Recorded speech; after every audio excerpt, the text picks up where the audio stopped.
Hi there and welcome back. Let's review bulimia nervosa. We'll cover the basic concept and the overall understanding about the disease, then the statistics, symptoms, treatment, and how do we underwrite. Bulimia nervosa is closely related to what we just discussed in our prior session, anorexia. But the key here is the bulimic individuals generally they are of a normal weight or they are mildly overweight.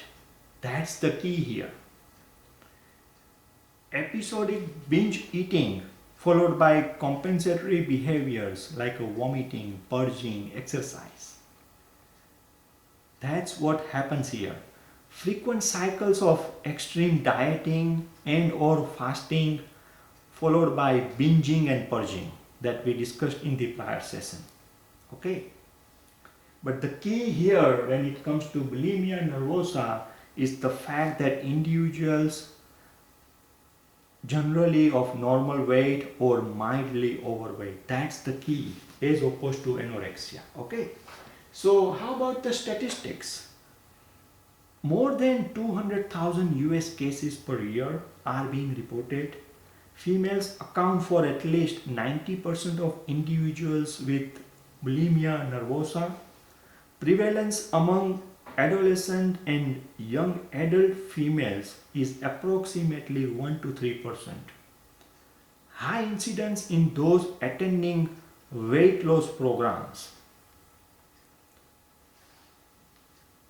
Let's quickly review the symptoms. Talking about the behavioral symptoms, it comes to what we were reviewing, binge eating in our prior session, like a binge eating, compulsive behavior, impulsivity, self-harm, vomiting after overeating, or lack of restraint. That's the behavioral symptom. And in the whole body, one would notice the fatigue or dehydration or hunger or water electrolyte imbalance, things like that. As far as the mood goes, needless to say, anxiety, general discontent, guilt, or mood swings. The GI symptoms includes constipation, heartburn, or inflamed esophagus. Mouth includes bad breath, dental cavities, or dryness. Menstrual symptoms includes absence of menstruation or irregular menstruation. Weight, body weight changes or there is a weight loss. And there are other common symptoms. It boils down to abnormality of taste, depression, poor self-esteem, or sore throat. Okay. The treatment consists of variety of therapies and medications, self-care, and working with team of specialists that we have reviewed in our prior session. So I am not going to repeat on this session. How about the underwriting? As far as underwriting goes, certain aspects to consider are duration, any comorbid depression or mood disorder. Do you see any compulsive behavior in the medical records?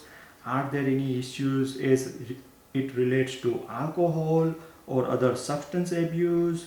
How about the functional capacity in the medical records? Do you see those details? What about the treatment and compliance?